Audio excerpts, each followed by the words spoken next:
We're live. Yes, we are. We are live. I'm Kris Gardner. I'm talking sports with Andy Yanez of Apollo Media, Community Impact Newspaper, formerly of the Daily Cougar, beat writer covering U of H men's basketball, U of H athletics. What's up, man? How are you? I'm doing great, Kris. How are you? I'm doing great. If you're going to tweet it out, go ahead and tweet it out. Tag Mr. Robinson that I'm wearing one of his shirts for one substantial worldwide here, showing spread love. So, we're going to talk some sports here. Waiting on Willy Gibson and Tamer Knight to join us. So I'm not sure how soon they'll join us, but that's okay. We're live streaming, and as I've said to Andy, as we've done, we're just going to roll with it, go with the flow. So no problem with all that. So let's get into it. And here he is coming in late to see if he's going to join us on time. Let's see. There he is right there, Mr. Willy Gibson, coming in late. So, we can't hear you, man. So, yeah, we don't hear you yet. We might have to reboot that thing and come back in. But, yeah. So, yeah, but it will. Like I said, this is live talking sports here. No problem. We'll figure it out, make it work.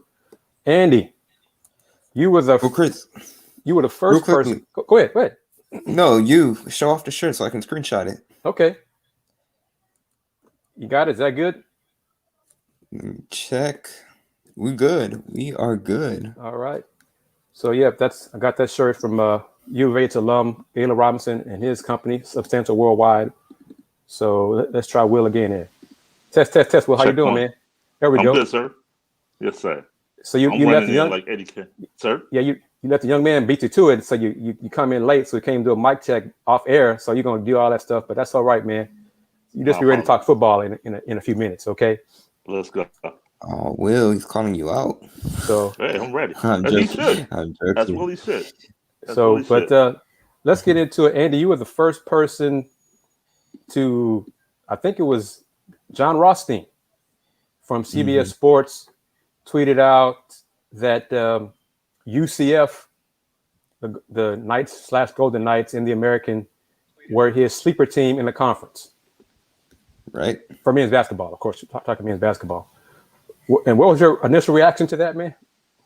Sleeper. What does he mean by sleeper team? He's talking about finishing 5th in the American Athletic Conference? I don't know about that. Sleeping. I don't think UCF's going to be sleeping. And we really probably should, well, I mean, I don't know if you respond to, but reply to some of these tweets of Rothstein's, because sleeper behind who? U of H is one. Memphis. Okay, let's get right there. Who out of we got Memphis, Wichita State, SMU, UCF. How'd you rank those next 4? And you got the good news for the conference with Tyson Etienne from the Shockers, Wichita State coming back. Kendra Davis from SMU coming back. Both those, they pulled them out of the draft. So how'd you rank them? After U of H, of course.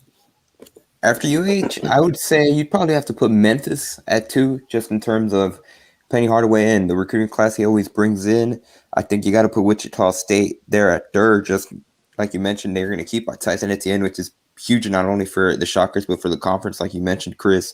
I think those are clear-cut after what they did last season. Those are your top 3. Then after, I say you'd have to put SMU in 4.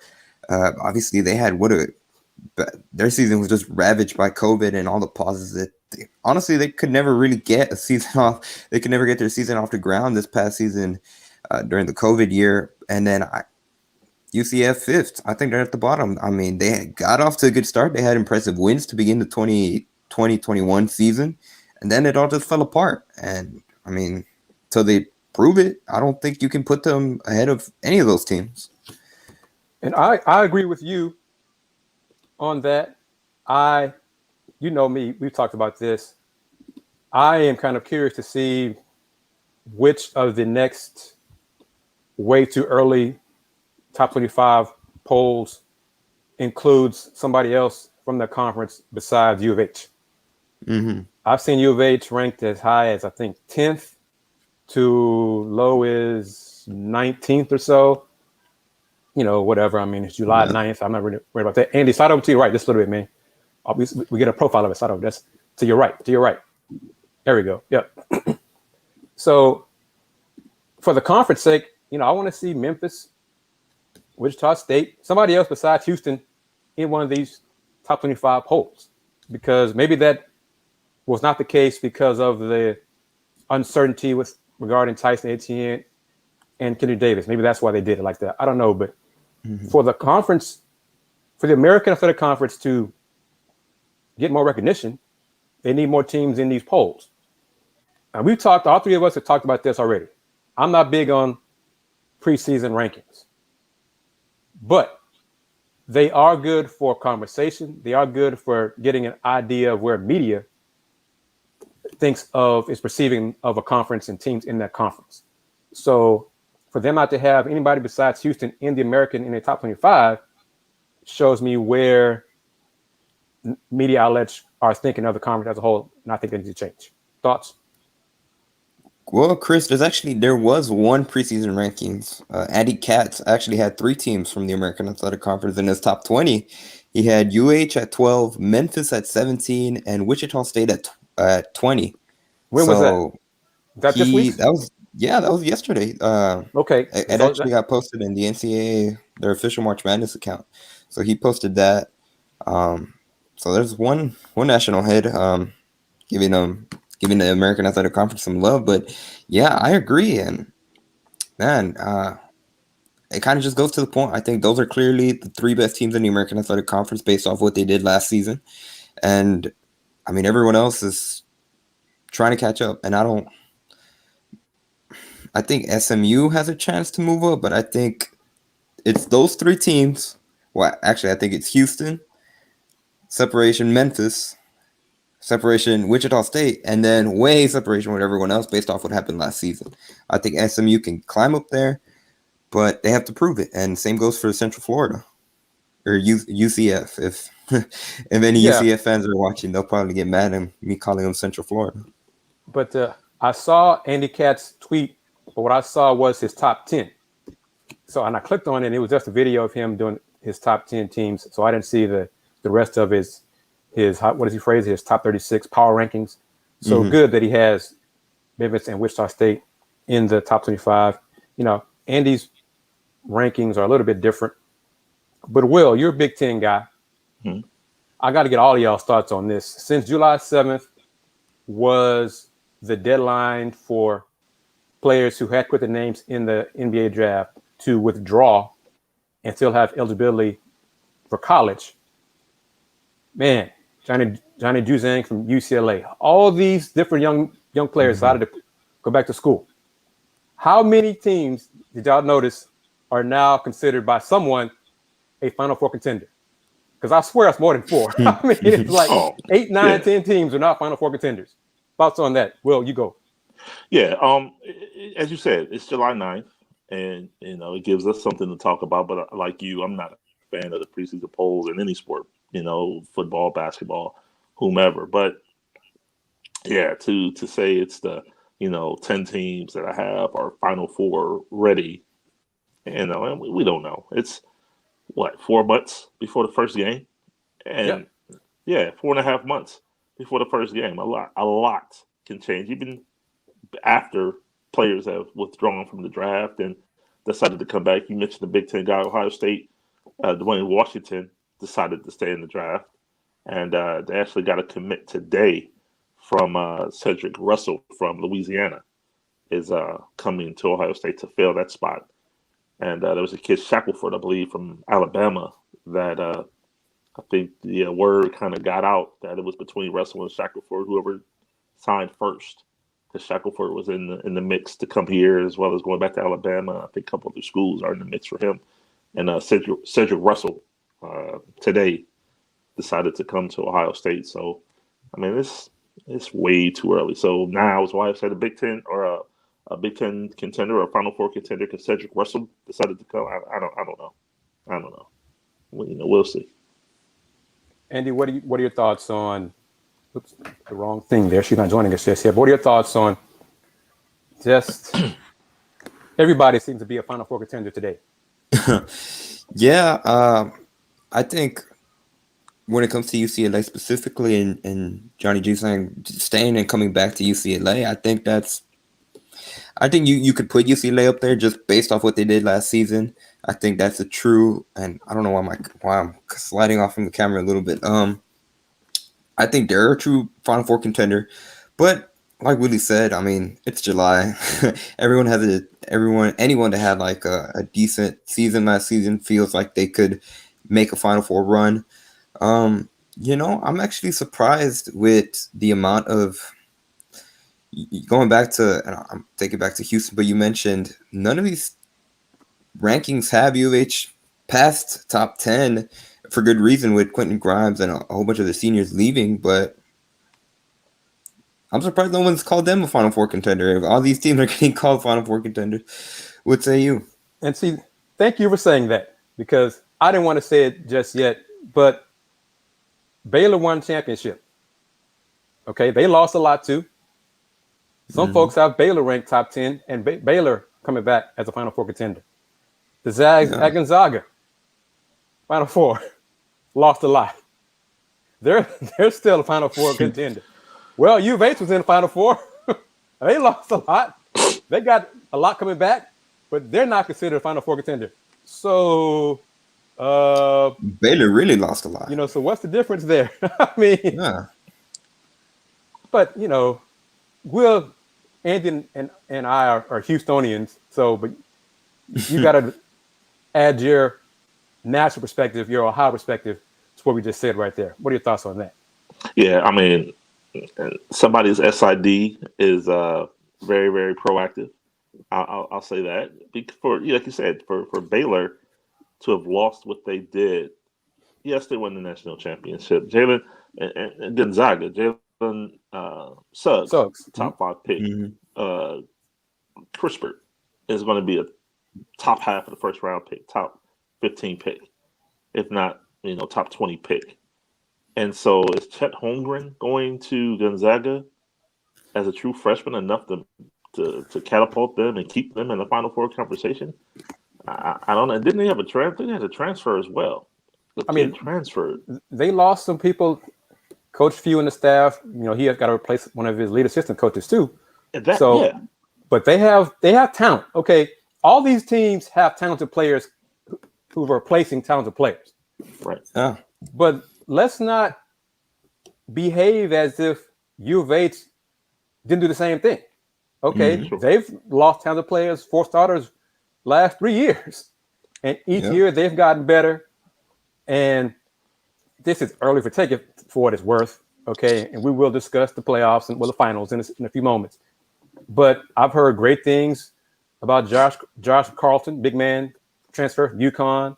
How he's looked so far for U of H in the practices and the workouts. I've heard great things about him. New people fitting right in, doing a good job. And one thing, surprisingly, is Josh Carlton. He's a legit big man, 6'10", 6'11", 60, 65. The rest of U of H is having problems getting the ball from him, from rebounding. They're having problems moving him. So that's one thing U of H struggle with, was bigger teams. And if he can help remedy that issue, that's one less thing to worry about.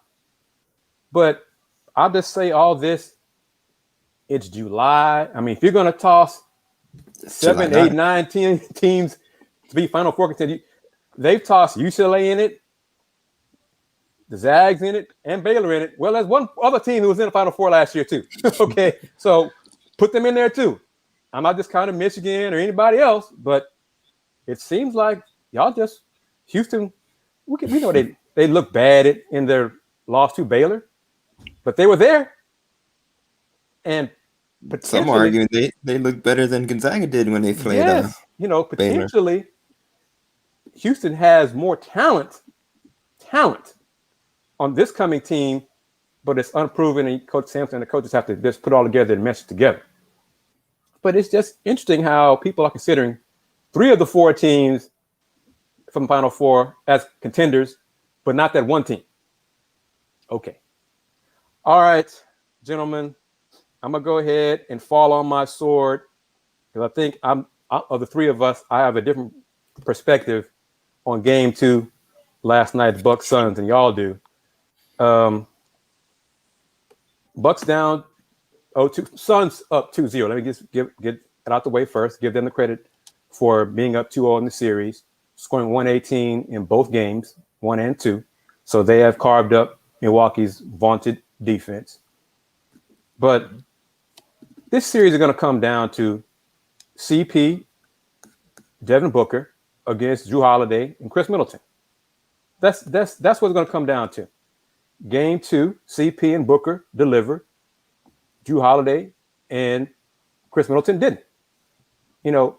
And my goodness, Jrue Holiday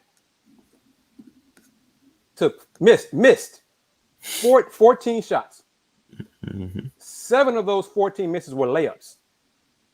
Okay, let me say that one more time. 7 of his 14 misses were layups.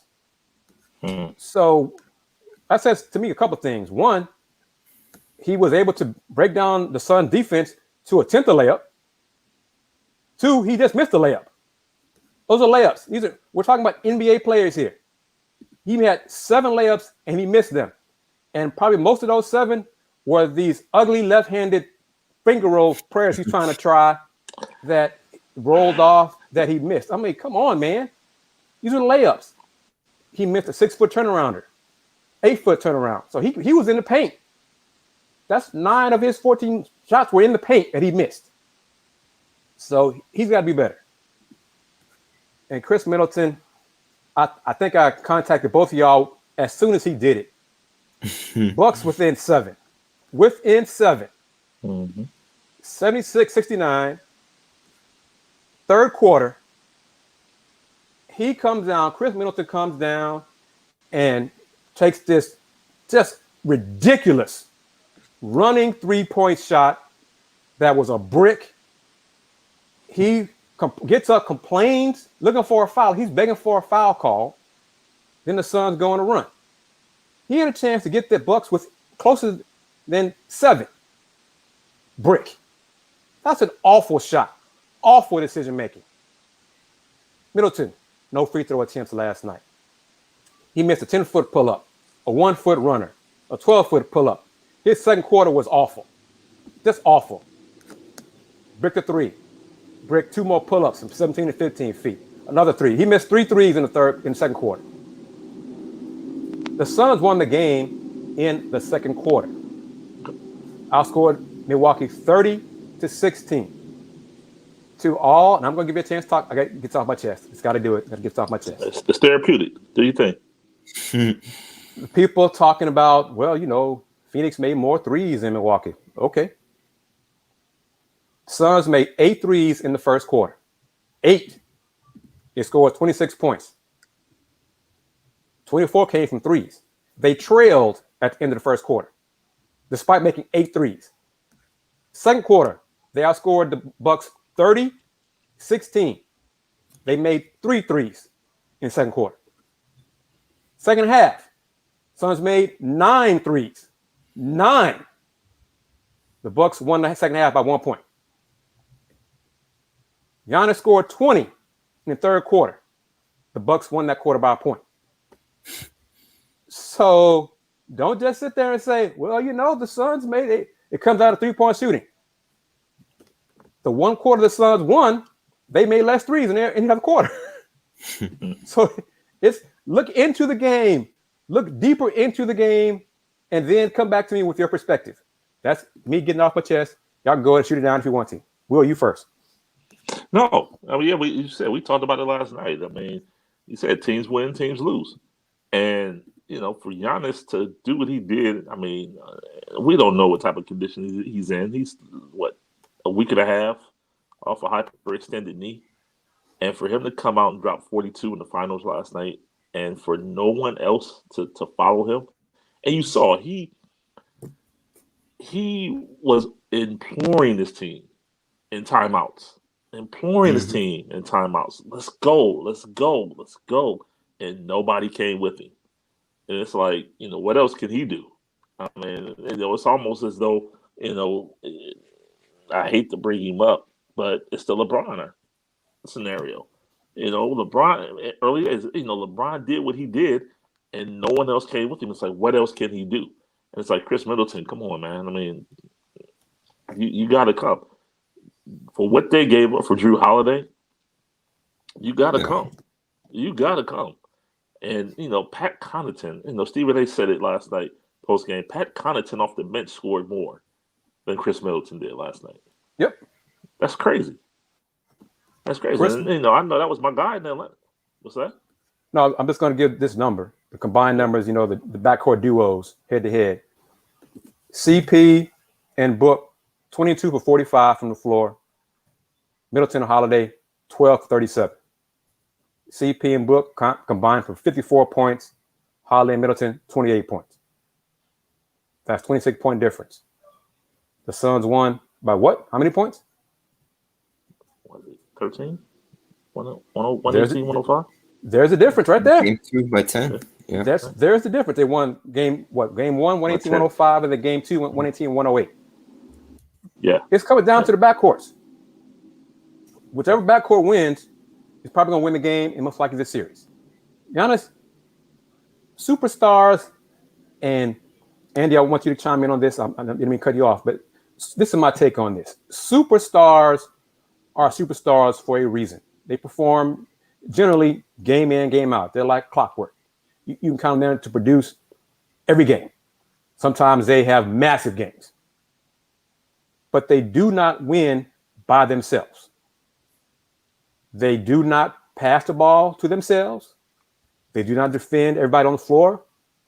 They do not rebound all the shots, missed shots by themselves. All those things. Teams win, teams lose. Down the stretch, Andy, just want you to chime in. Down the stretch, the Bucks played good defense. Got the Suns to miss a shot. But what happened? The Suns got the rebound. Second chance points. Yeah. Suns got the rebound. And then that dagger three-pointer. You got to seal the deal on defense.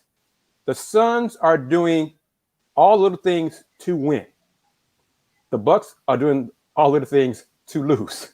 And that's why we're 2-0 Suns. Go ahead, Andy. Yeah, I just wanted to point out, you mentioned that Chris Middleton didn't have any free throws in game 2. He didn't have any free throws in game 1. And he shot 18 threes just in this series alone. 0 free throws. I mean, what does that show right there? He's settling for shots. Now, I mean, he still had 29 points in game 1. Missed 14 shots. I mean, I expect him to be better in game 3 and game 4. That's what he's done his entire playoff run. Obviously, the home crowd in Milwaukee. But, Chris, it seemed like you were pushing against him. It looks like Phoenix. I'm not going to say, because you kind of push back on this where it looks like Phoenix is kind of outmatching them. You're pushing back on that. But it looks like Phoenix has their number, at least in these 2 games. I mean, and going back to Drew Holiday, I want to point out something that StatMuse, I think that's how you said it on Twitter, statmuse.com, pointed out last night after that game. He showed the playoff shooting splits between Eric Bledsoe, who played with the Bucks last year, and Drew Holiday. And he pointed out 3 different things: the field goal percentage, 3-point percentage, free throw percentage. Those numbers look identical. Last year, both of them are shooting 41% from the field. And actually, Eric Bledsoe shot better from the free throw line with Milwaukee in the playoffs. How much did the Bucks give up for Drew Holiday? And 3 first-rounders and a couple picks. Yeah. Yep. And gave him a big contract extension, too. So he's got a lot of money coming his way. 136, yeah. And you know who else was available for the Bucks to take instead of Drew Holiday? Could have called Oklahoma City and gotten the point guard for Phoenix had they offered that package. I mean, it's interesting just from the production standpoint. Obviously, clearly the Phoenix Suns, DeAndre Ayton didn't have a monster game in game 2, but the guy that stepped up for the Suns was Michael Bridges. But I mean, from a standpoint, like you mentioned, that backcourt's been the difference. Chris Paul and Devin Booker, they've shown out for these 2 games. Drew Holiday and Chris Middleton, they're trying to find their way in this series. And I don't know. If you have a 42-point game from Yanez, that's a monster game, and they still lose by double digits. I don't know how much Milwaukee can do. I mean, Chris Middleton and Drew Holiday can step up. I expect them to win game 3, but I don't think they have enough to beat Phoenix. You have doubts. Games. You have doubts. Yeah. I don't think it's enough. and rightly so. The Bucks are just so wishy-washy. And Middleton and Holiday, two Olympians, two members of Team USA, against one in Devin Booker for Phoenix.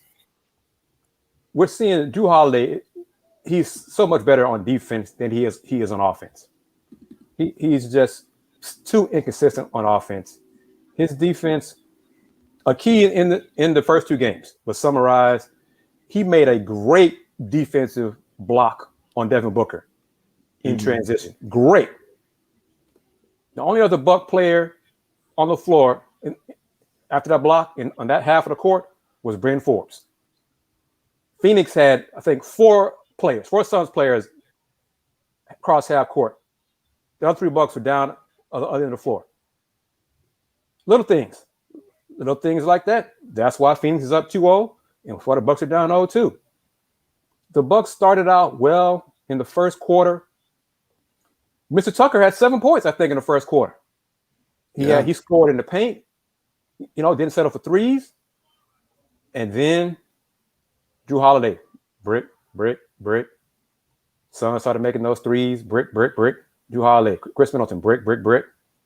And then that second quarter, the Bucks went 6 for 25. 6 for 25. And, okay, I forgot about this. Drew picked up a second foul. And it's roughly 5 minutes left in the second quarter. Coach Bud sat him down. No, I hated it at the time. The game was tied at 41.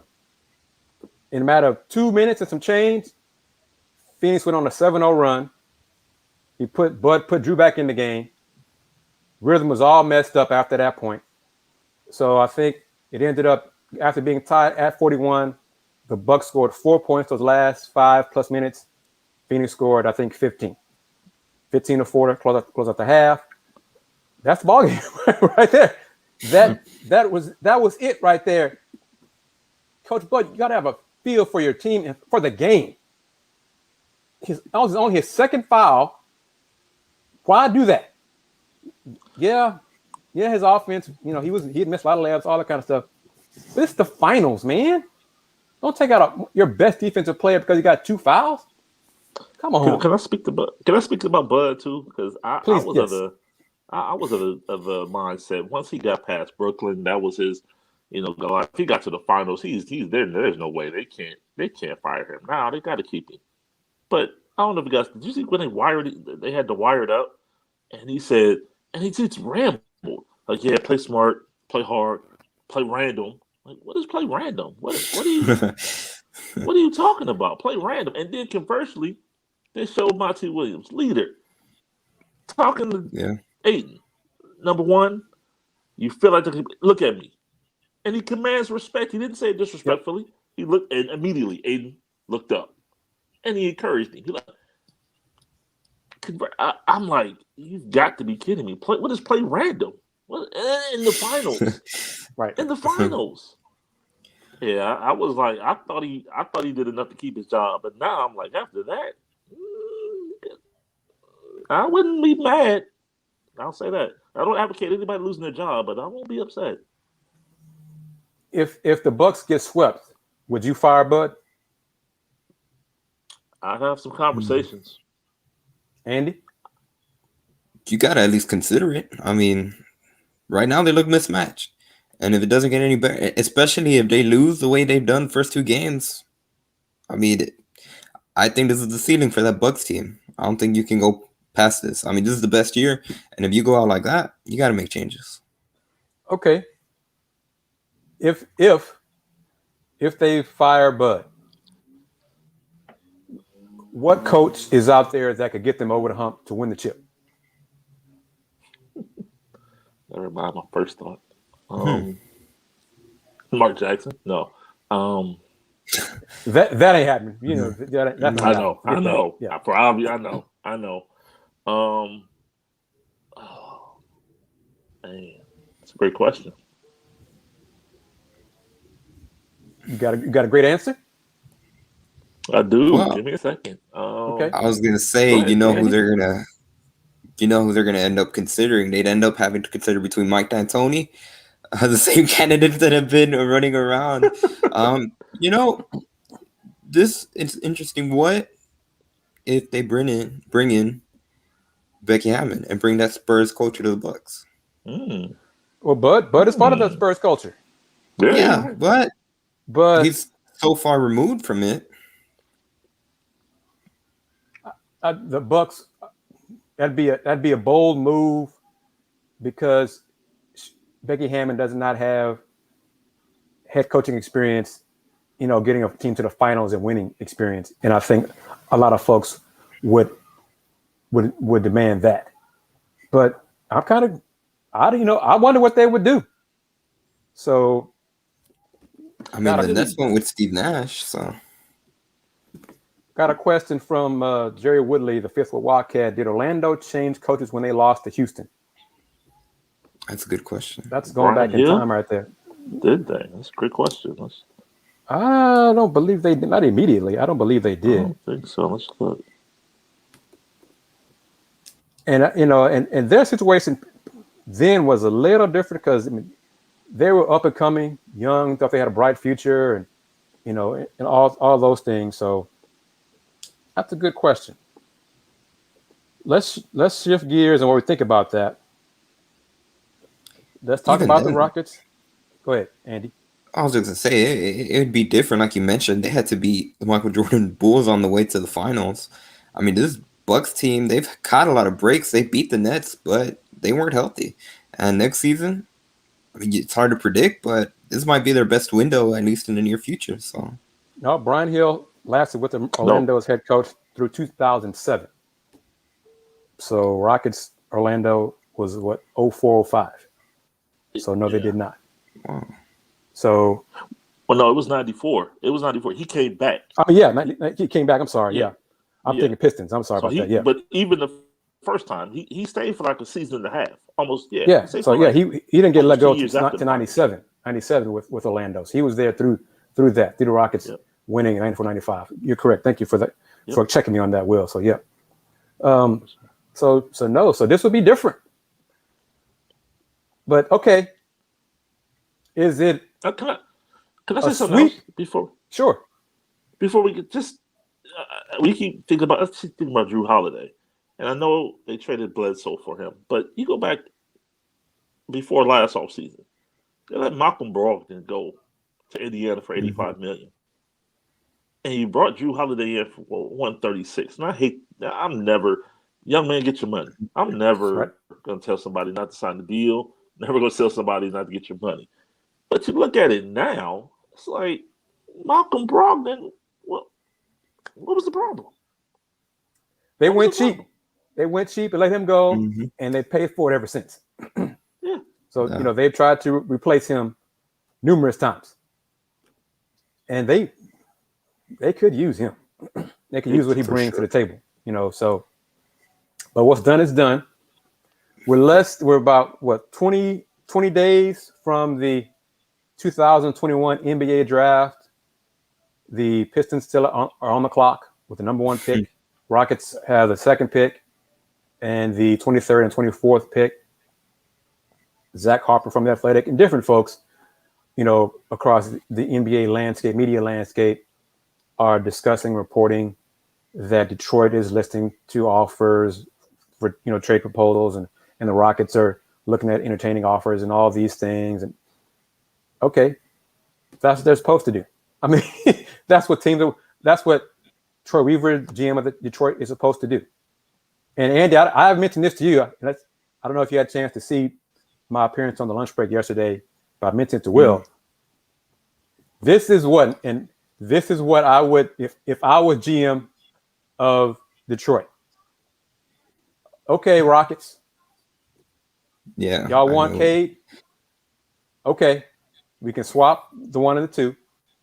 I want your 23rd pick, your 24th pick, and a future first-round pick. How about that? Y'all don't like that? How about that? if the Rockets really think that do. Cade Cunningham can be that level of a player, then if they really think so, but I don't think they do. And if they were to make that trade, they'd be instantly scrutinized, and the pressure on Cade Cunningham to be not just an all-star level, but to be an all-time great would be put on him the moment he got here. And I don't think Houston Okay, but would do that. what if I say this? The Rockets, the Pistons owe the Rockets a pick.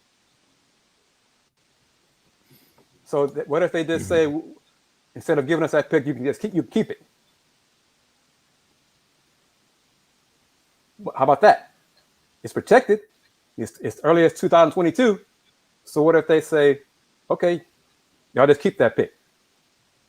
So it's swapping 1, 2, 23 and 24 this draft, and you just get to keep your pick from next year's draft.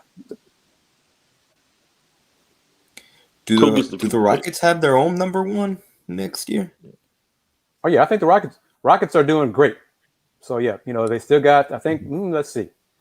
They got 3 future first round picks. Detroit 22 protected, Milwaukee 23 unprotected, Wizards 23 unprotected. They don't owe a pick until 24 to the Thunder.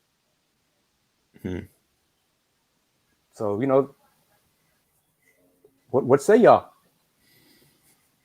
2, 23, 24 for number 1. What that Detroit Pistons pick? What protection is it? I'm not sure. Yes, it's not a lot. I think it's based on lottery. I think if it's top 14, if the Pistons miss the playoffs, they keep it, and then it goes. Protections change as it go further away. If they really think Cade's that guy, that's more intriguing. If you still have your number 1 pick, and I don't know, 3 for 1, that's a pretty. It's hard to sell on, right? But if you think he's that, and I'm talking generational talent, like he has to be up there with right now, like Jason Tatum, that level, then I can justify it.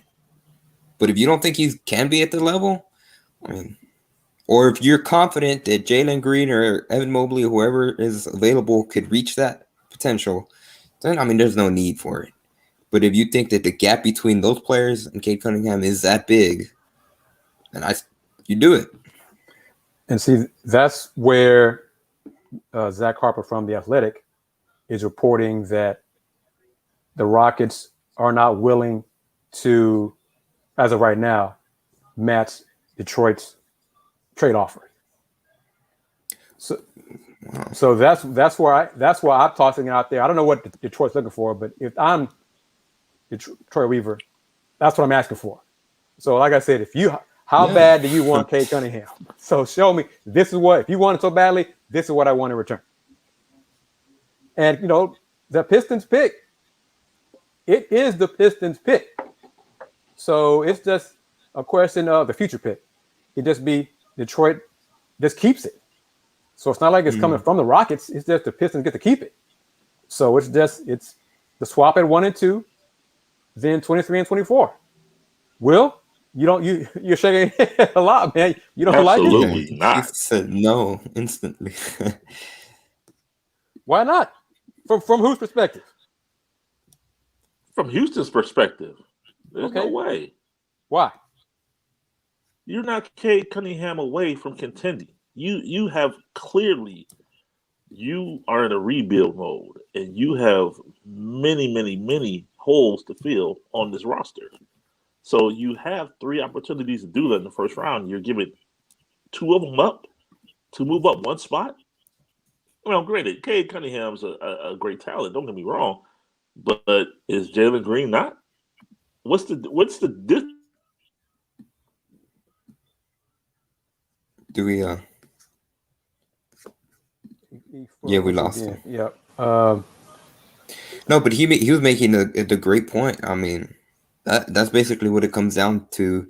If you don't think Jalen Green or Evan Mobley or anyone else, Jalen Suggs, who you could take with that second pick, will reach that level. And another thing, was that the same article where they mentioned that they might be more interested in trading for someone already established, a younger star that's already established? Right. Okay. Which would who in the market would be available? Right. Okay. Got somebody in the studio. She needs to raise up her camera because all we see is her hair. So I hope she can hear me before I bring her on. We just see your hands now. Okay. All right. Let's see. There we go. Oh. Hello, everyone. Tamer Knight from, let's see, from the Night Agenda, from Potsdam Pajama. Soon to be going to Connecticut for working with, what is it? You tell us, Miss Knight. How are you and who are you? I'm Tamer Knight. I am a sports reporter based in Houston, Texas. I was trying to keep it a secret, but there's no secrets here. I will be going to Connecticut shortly to work with NBC in the coverage of the 2020 Olympics in Tokyo. So our role there is going to be a production editor. So we'll see how that goes. Tamer, you already mentioned that when you were a guest on KYK. Yeah, because you mentioned it first, so I was like, okay, well, there it is. Oh, my fault. Well, okay. Sorry. It's okay. Congratulations, Mentee. I'm sorry to, do that to you, put you on the spot like that, but I done it to you for a long time. So, okay. Did you watch the game too last night? Of course I did. Just to come talk here. Who are you guys picking to win the series? Okay, no. Let me ask you, is the series over? No. I think Milwaukee has a chance to maybe win 1 or 2, but I think the Suns are going to take the whole series. What about y'all? Yeah, I'll take the Suns. Go ahead, Will. You first. Yeah, I picked the Suns. For petty off the court reasons, I want the Suns to win in 7, and I'll tell you why. Maria Taylor's contract with ESPN ends July 20th. Game 7 is scheduled for July 22nd. So I'd like to see what would happen. So for petty off court reasons, I want Suns in 7. But if I'm strictly keeping them on the court, I think Milwaukee has to win Game 3, or it's a strong possibility Suns sweep, or at worst, or at best rather, for the Suns in 5. Andy, Kris, I was kind of sold on this yesterday. You were kind of trying to talk me out of the lead. From what I've seen, the first 2 games, I think Suns got it in 5. I think Milwaukee will come out strong and win Game 3. I'm not sure they'll have an answer. I think Phoenix they have an answer for everything the Bucks do, and flat out they're just playing better right now. And one thing I wanted to mention before, it's something that could play a factor. I know Dario Saric, he's out for the rest of the series. He tore his ACL. Torrey Craig didn't suffer any structural damage, but he'll be iffy for the rest of the series. That could play a factor for them. And I mean, they're losing role players, but if the rotation gets shortened and the series extends, then the Bucks get another advantage. So, but I don't know. Just from what I've seen, I'm leaning towards Suns in 5. And see the injuries.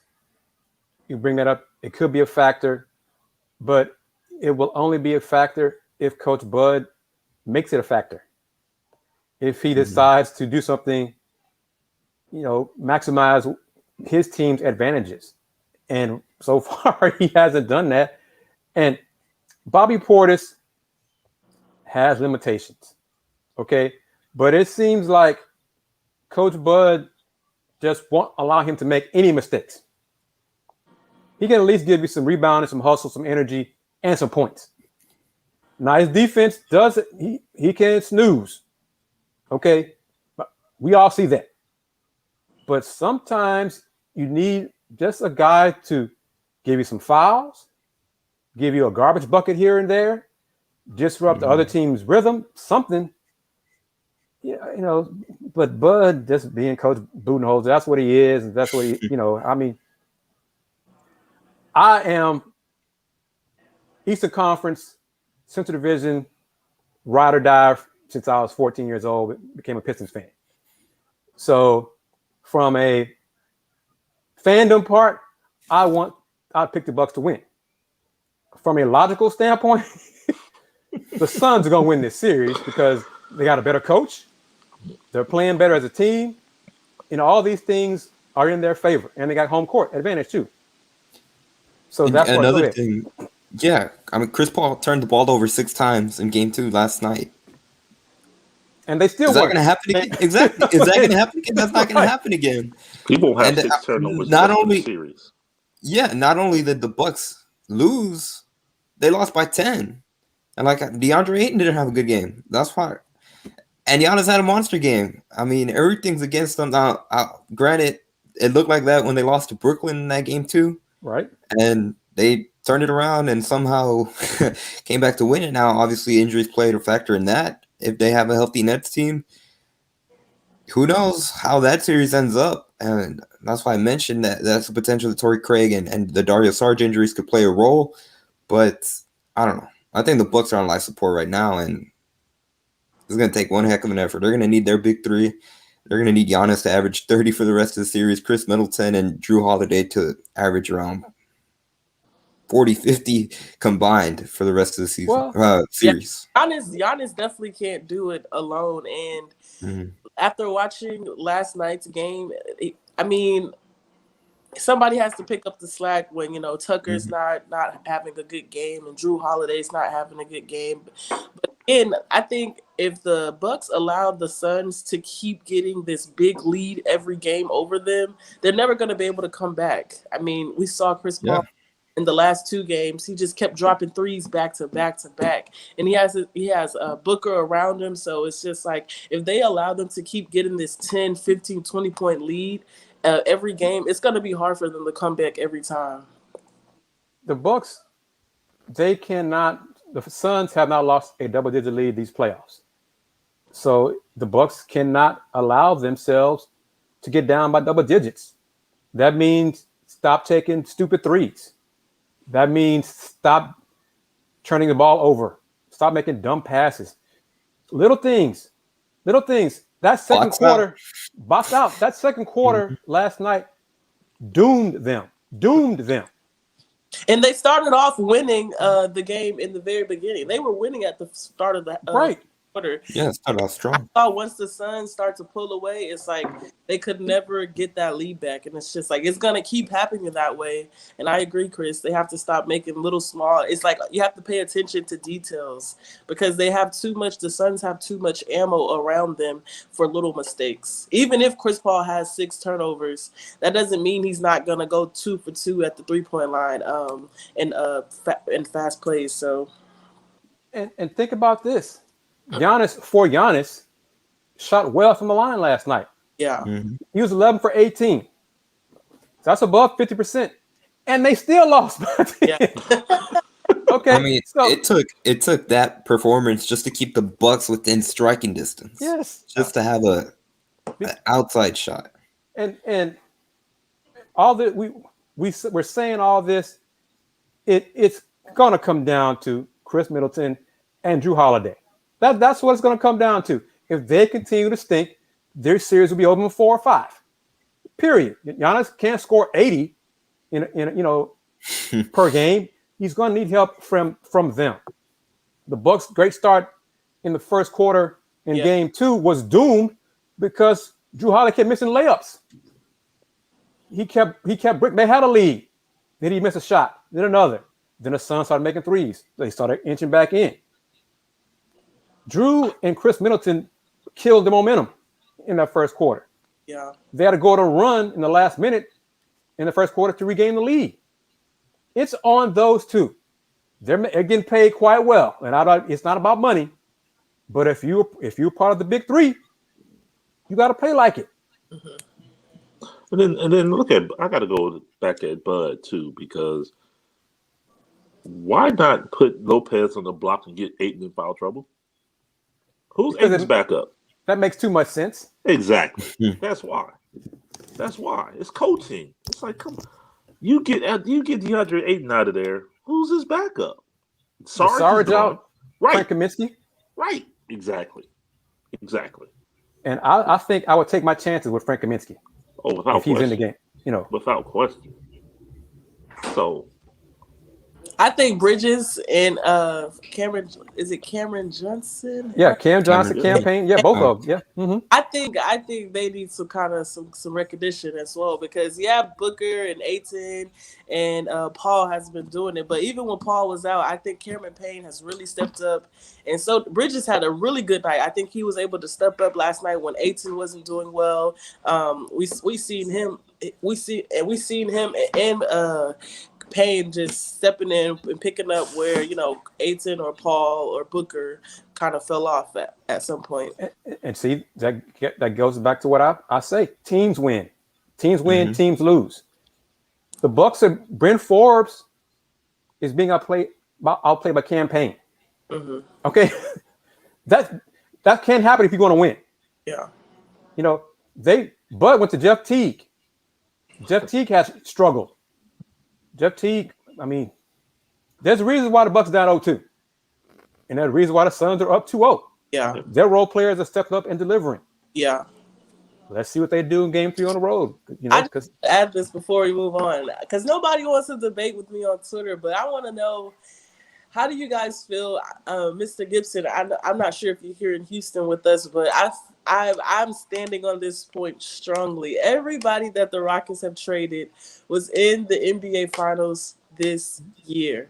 I mean, we have Harden, we have Paul, Clint Capella, PJ Tucker. They all were in the finals, and the Rockets in the playoffs. Yeah, and they all have gotten rid of them. You know what I mean? And to me, that says something.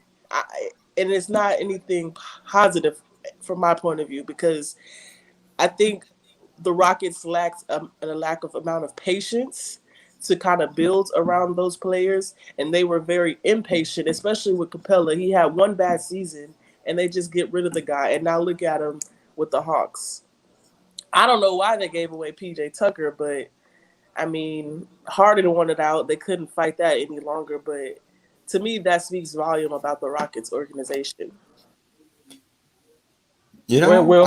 No, go ahead, Will, because you're from Ohio, so you got a national perspective. Go ahead.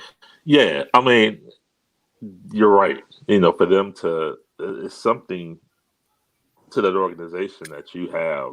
Will, adjust your camera, man, because right now we don't see you. we see you top of the head. So yeah. Oh yeah. Okay. So yeah, there we go. Flexed. Yeah. Yeah. There we go. They don't. I mean, PJ Tucker, if I'm not mistaken, last year of his deal, right? Right. So he wanted a chance to win championship. Right. Yeah. So I give him that. Chris Paul, Harden. I think they let Harden run him out. Chris Paul was fine. Chris Paul, I mean, he got hurt up 3-2, but Chris Paul didn't miss 27 straight threes against the Warriors in Game 7. Exactly. That wasn't him. So, and then Morey, who did all of this, decided to retire and spend time with his kids for about 6 days before he went to Philadelphia with Doc Rivers. I mean, so, I think they decided just to rebuild. Fertitta decided he didn't want to spend the money to finish, in the Western Conference semifinals year after year after year. But and they had the talent, the coaching, the GM. I don't know what they said. The impatience was probably the reason why they couldn't put it all together, because the talent was the Dwight Howard. I'll put Dwight Howard in that mix as well. James Harden ran him off too, common denominator with that. But it's interesting. It's interesting. They did that around James Harden, and now they're without all of them and James Harden. Right. Well, I mean, they gave James Harden everything he wanted. D'Antoni's philosophy and all those things, and it did not deliver the championship. And now they're starting over with a whole different GM, coach, and roster. So, Tamer, if you don't mind, you're the female representative of the panel. I was and you're a woman of color. All of us are people of color. But as a sister of color, do you have any thoughts about the Rachel Nichols, Maria Taylor saga, drama, situation, whatever? I'm not surprised. Let me choose my words wisely. I'm not surprised, not even a little bit. But I like the way that Maria Taylor has handled it. She's went about the situation with such class, and she didn't say much about it. She just kind of showed who she do it for, and that's for other women just like her, like me, and for that matter, I think it was a very powerful move by ESPN to replace Rachel Nichols with Malika Andrews. I'm happy for her, and she's also another woman of color. So I'm not sure what ESPN is where they're trying to go with this organization, but like Mr. Gibson said, it will be a shame come July 20th to see them let Maria Taylor go, despite all the controversy. And I think they are not going to let her go because, I mean, she's good at what she does. And if no, I feel like they get some of their views, especially after this incident, it's mainly because of her. People who don't watch sports, who are not into sports, they got to see this whole thing unfold on social media. And I think they're rooting for her. And she has a support system, including, people within ESPN. I know Jalen and Stephen A. Smith, they kind of side with her. And I mean, I really don't know what to say. I just want to see what they do moving forward. Was Malika Andrews just temporary? Is Rachel Nichols going to come back next season for the finals? I just want to see it all unfold. I'm not sure. I mean, like I said, I like the way she handled it with class. She didn't say much, but what she said was very powerful. And I'm not surprised. I don't think, and Andy, you're a person of color, different color than us. But let me ask you, in your brief time in media as a journalist, have you experienced people doubting you because of how you look? I would say personally, no. And I've been in the interesting position, and I'd say I've been in a lucky position where, I mean, when it comes to U of H and the people that cover U of H, it's pretty, diverse. Kris, you and I are always covering. Tamer, you've covered the UH hoop scene. We got Dayon Dunlap, Joseph Duarte, and all these guys. I've been lucky to be in that environment where I haven't had to experience anything like that, and I'm lucky and blessed to have that experience. But like Tamer said, it's not surprising, and I think what should be more concerning, a couple of things we brought up. First of all, this happened last year in the bubble, right. And it took almost the entire year for anything to come out. And I mean, I'm sure ESPN knew about it, and they didn't do anything until it came out publicly.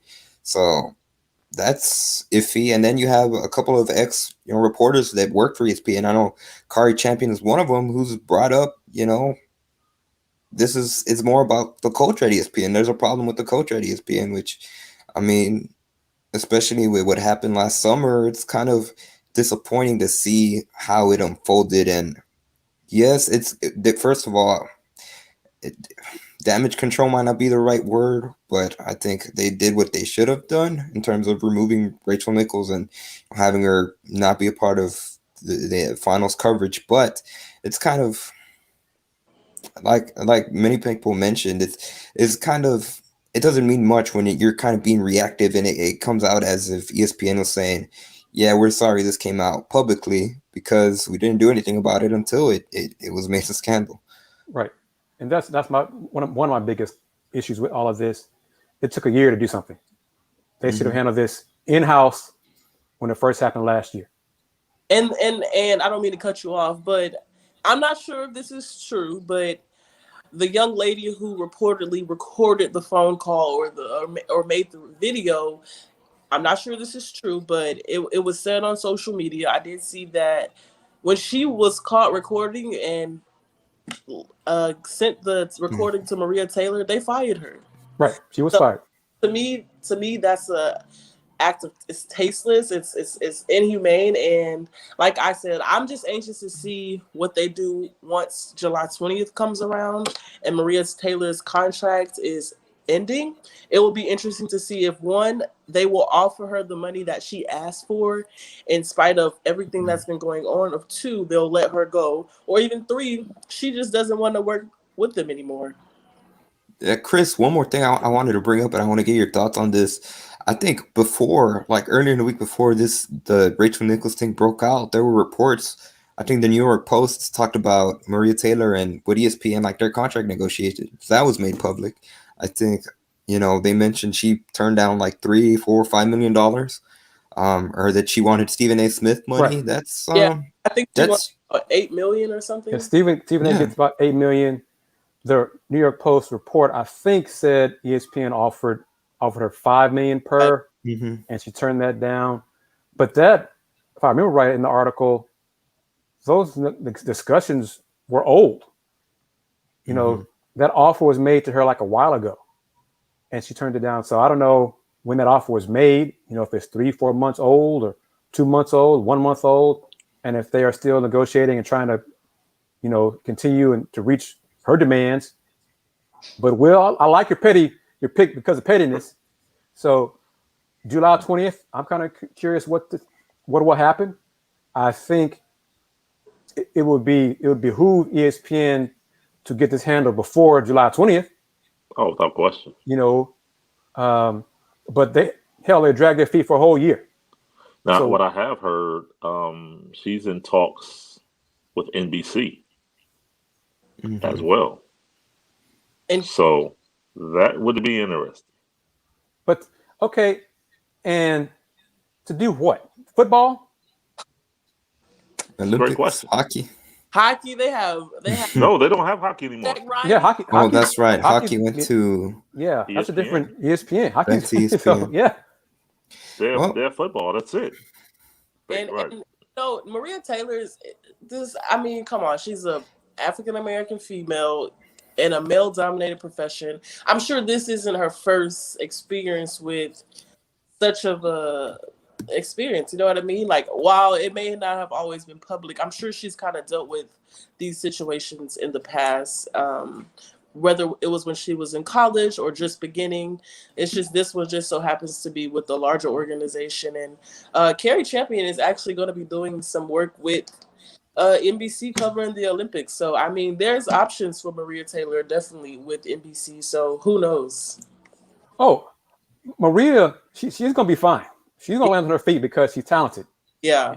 She's going to be fine. But with NBC, they got football, the NFL. Notre Dame football. They lost hockey. They have horseback riding, Premier League, Premier League soccer, things like that. So they have some, and of course the Olympics, but the Olympics, that's every 4 years. Yeah. So in terms of maintaining the exposure, in front of the camera, would NBC be a great spot for her because of fewer sports? That's her choice.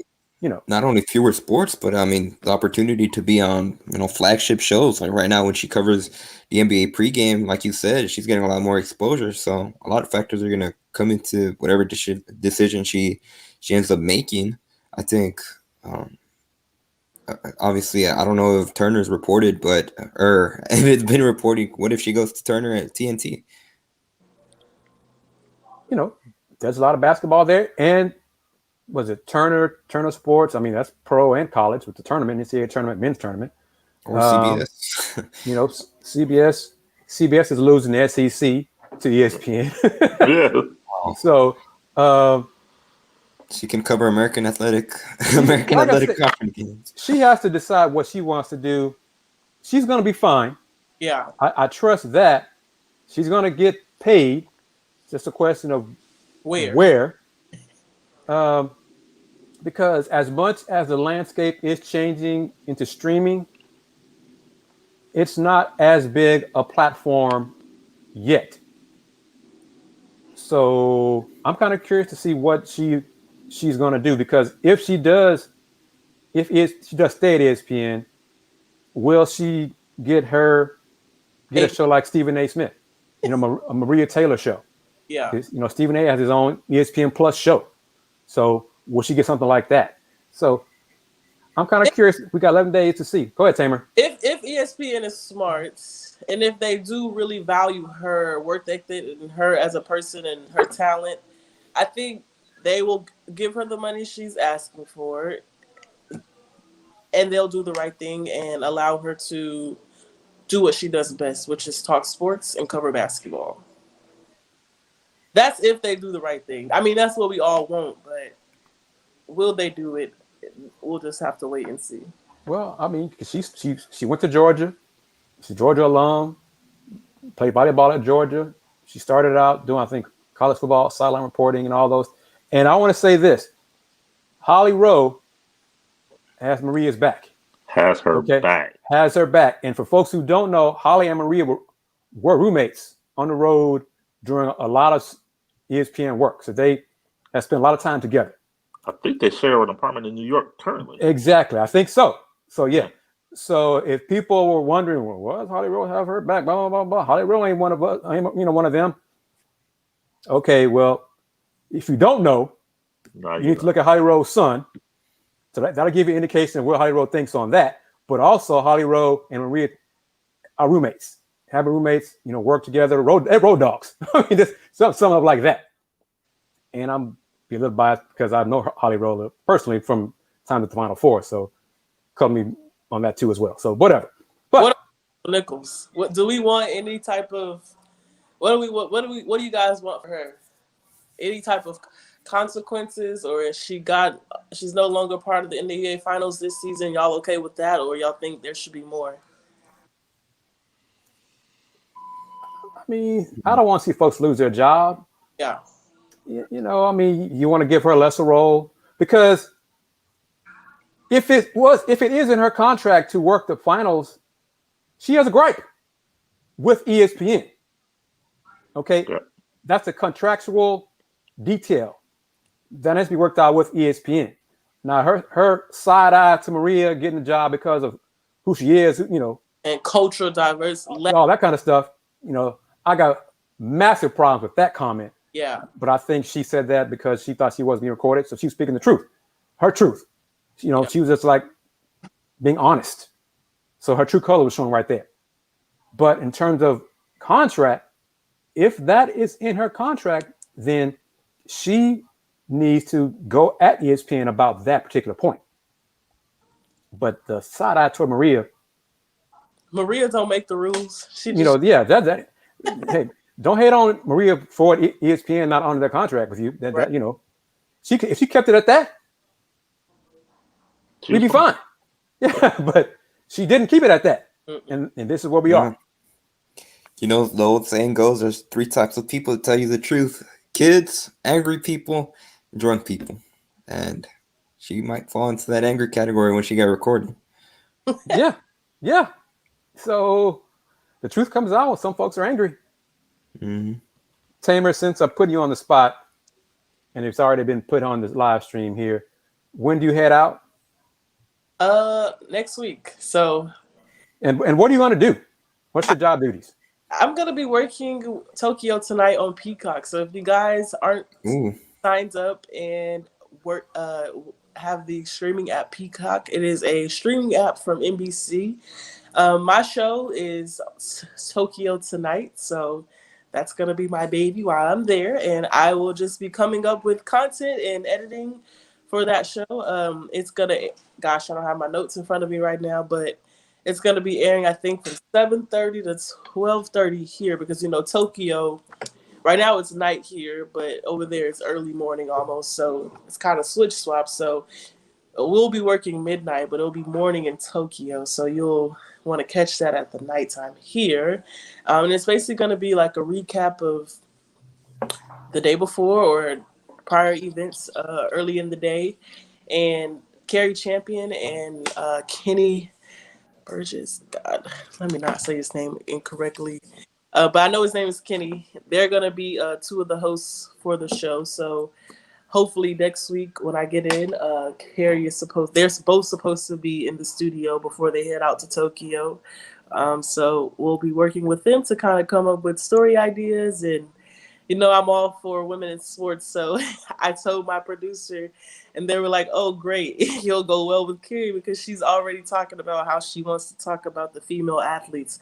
And they do have a show called On Her Turf, and I was hoping I was picked for that one, but my producer said he'll give me the capability to kind of display my passion for women in sports on Tokyo tonight. So we shall see. Was it Tamer? Is it Kenny Mayne that you'll be working with? Yes. Yeah. I have it in my notes. I'm so sorry, y'all. No. Tell him, if you will, if you remember, just tell him Willy Gibson said hello. We'll and do. to look out. He's a good guy. Very good guy. Very good friend of mine. Tamer, is this you behind the camera or in front of the camera? I will be behind the camera. But, Okay. 4 years from now, that might change, and I might be the camera. So we'll see. I'm super excited, nevertheless, and this is going to be a major resume booster. Oh, no doubt. I'm proud of you. Yeah. And I guess I'll go ahead and spend the money to get Peacock for a month. It's free. So you just sign. What do you mean free? For the Olympics? So I month. signed up, and I log on, and they have some streaming apps. They have some movies and shows already on there. Okay, so it's free for a month, Andy? I think they probably have like the free trial, like a lot of the streaming platforms. I know it's free if you have Xfinity. It's free if you have that. Well, no, they have like tiers. Because I have Peacock actually. Yeah. Okay. It's a free tier, then it's I think a $4.99 tier and a $7.99 tier. Right. You get a little bit more things like that. So. Yeah. Okay, Tamer, you let me know which tier you're going to be on, and if I got to spend some money, I'll spend some money. Okay, I'm gonna learn more. I know mostly everything. I know it's on Peacock. I think it's streaming on Monday through Saturday. I think 7:30 to 12:30 or somewhere. That might be Tokyo time. Again, I don't have my notes right here, but once I know more information, I'll definitely let you know. And I'm really, really looking forward to it. And I mean, I'm kind of nervous, but that's all right. They're treating me like I'm a full-time employee, so I love it. I'm not gonna lie. The nerves are just something because you haven't done it yet. That's all. Just write it out and nervous because I'm excited, but you're excited and be prepared. As long as you're prepared, you'll be fine. All of us still get nervous, so that's part of that. Means you still have passion for your job. Yep. So yeah, just be prepared. You'll be fine. But hey, I got you. If I got to spend some money on it, I got you on that too. So don't sweat that. So just when you do come back to H-Town, don't forget me. Oh my God, okay? Yeah. We need to update the Pod Slam Jam bio. So yeah, don't forget us little people. Mr. Gibson. Yes, sir. You have some football knowledge you can share with us, sir? Yeah. About some dude, number one pick in a class of 21, committing to the Ohio State University. Oh yeah, Mr. JT. Yes, sir. Defensive end from Seattle, Bellevue, Washington. And it's a pipeline coming this way now from the Pacific Northwest. He's the third player from that school, actually, Eastside Catholic, to sign with Ohio State. Signed with Ohio State over Oregon, Washington, USC. Pac-12 schools, Will. Let's say Pac-12 schools. Pac-12. Oh, well, it was easy. It's just funner to name them individually. He took a visit to Ohio State about 2 weeks ago and canceled his Alabama visit the next day. So, and Sunday, July 4th, he announced that he will be bringing his talents to Columbus, Ohio, and the Ohio State University. And playing this fall, right? Is that right? Yes. Okay, yeah, because he's one of the late commitments. Yeah, yeah. And the top pick in the class. The top pick in the class. He's here. Boy. Well, who do the Buckeyes have? Someone on staff from Bellevue? No. G. Scott Jr. Is the first commit that came here 2 years ago. Wide receiver. His story is his dad actually has a phenomenal story. His dad was homeless, and one of the Seattle Seahawks offensive linemen, Rob Sims, who was a former Buckeye, took him in.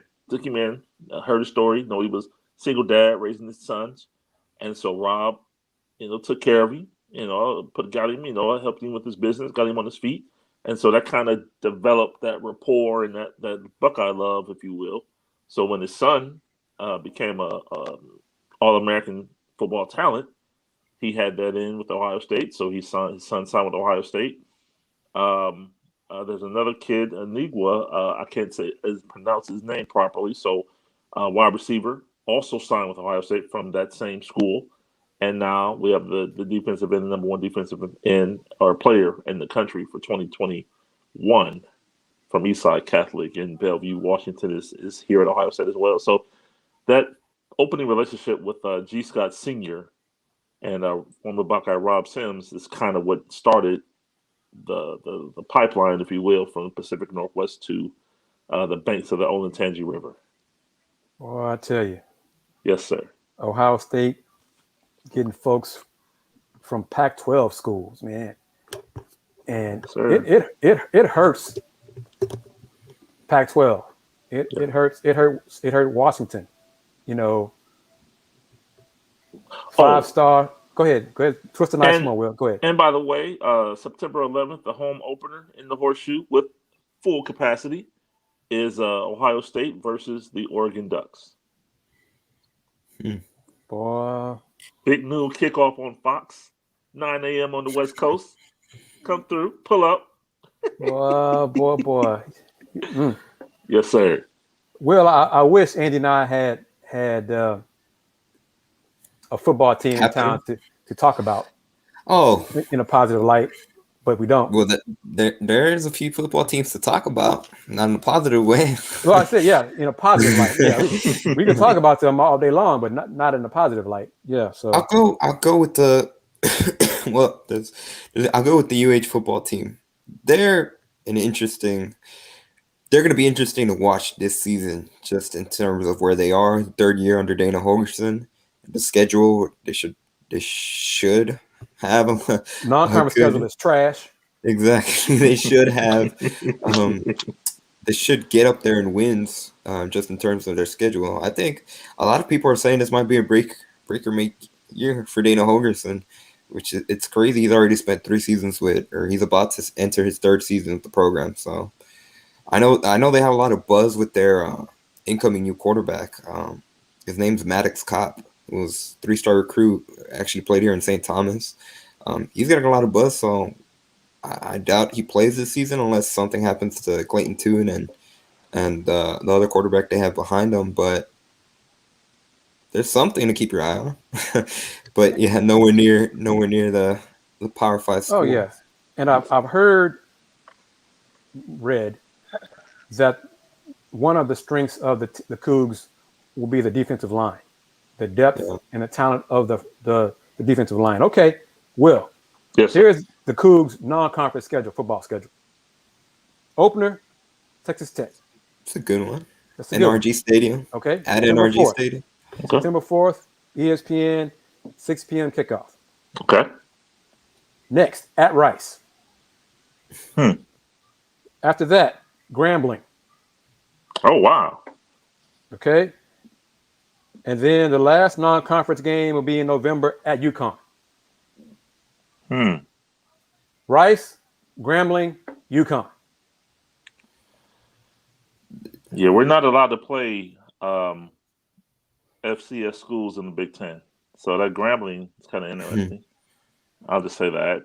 The theme of the Grambling game is celebrating 75 years of Houston athletics.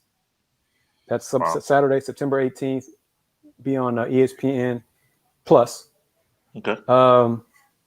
Grambling, I'm going to toss this rock at my fellow U of H alums. Grambling alums travel better than U of H alums. Okay? They have. So there might be 50-50, if not a few more fans of the G-Men inside TD-ECU Stadium than Cougs. If I'm wrong, prove it. So U of H alums, prove it. Because I'm not scared to speak the truth, prove it. It's interesting that they chose that game. I think the Rice game would have been a better fit to celebrate, 75 years at. But that game's at Rice though. So Rice has a home game this year. True. It's on the CBS Sports Network. But I'm kind of curious to see how much Red will go to Rice. It's in town. So, I mean, last season, and this probably has more to do with BYU fans, but when BYU played U of H here, that stadium was probably 60-40 BYU fans. Say it again, Andy. Say that one more time. 60-40 BYU fans. I mean, it got like. And where was that game played? Where was the game played? It was at TDECU Stadium. In Houston, right? The kickoff was it was in Houston. The kickoff was at 8:30 at night, Houston time. So that game didn't end until past midnight. And it was 60-40 BYU fans. There was a lot of blue in the crowd. And obviously Zach Wilson, I got to see him play, just the show he put on. But let me tell you, in the middle of COVID, so first of all, they were only at 25% capacity to begin with. And BYU showed out, and they filled up that section where the BYU players, the tunnel out of their tunnel. And when BYU won, my God, it was super. 25% capacity. It sounded like it was a home game for BYU. I'll just leave it at that. Tamer, you're U of H alum. You've seen the apathy. I'm so dead at. Say it again. I'm so dead at Andy answering your sarcastic question. You said at TDECU, and you said that was here in Houston, right? Yeah. We, because I'm a U of H alum, I'm proud of my school. Freshman. Okay, proud. But that pride also extends to calling out the truth and holding folks accountable. We don't support football. Heck, before Kevin Sampson got there at basketball, we didn't support basketball. Yeah. What did they have to do before when Kelvin Sampson first took over? They had to have going into the student centers, into classrooms with the bullhorns and trying to convince people to show up. The apathy is real. The apathy, there is a huge reason why basketball at U of H fell into the abyss after Phi Sigma Gamma, after Pat Foster. Hell, going even, that's not as far back. And one of the reasons is because of the apathy from the alums, fans, and the administration. Starts at the top. So, things that, and let me say this also. I mean, you can't expect Go ahead, people Tamer. to show up when you're losing. I can. You can't expect people to show up when you're not winning. I can in college. Yeah, I can. Yeah, I can. If you're an alum, I can. When you go 3-11 in a season, nobody wants to come out and watch football.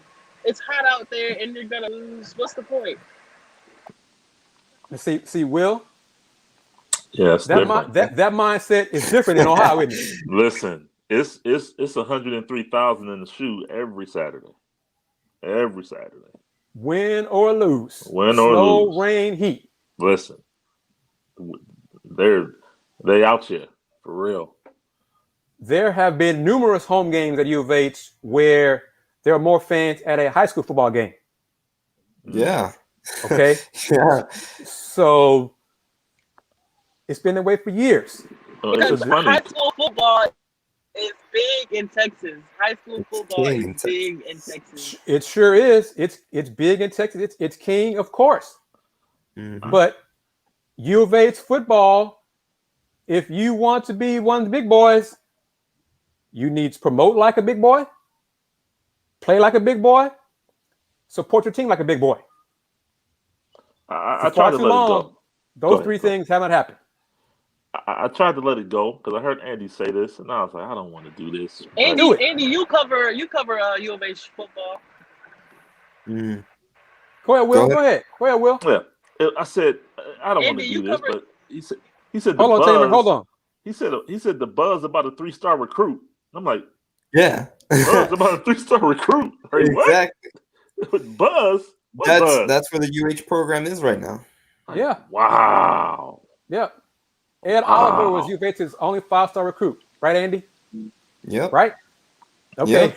Yep. Well, And a big reason Ed chose U of H was because of one, his brother, and then U of H hired his high school coach, right?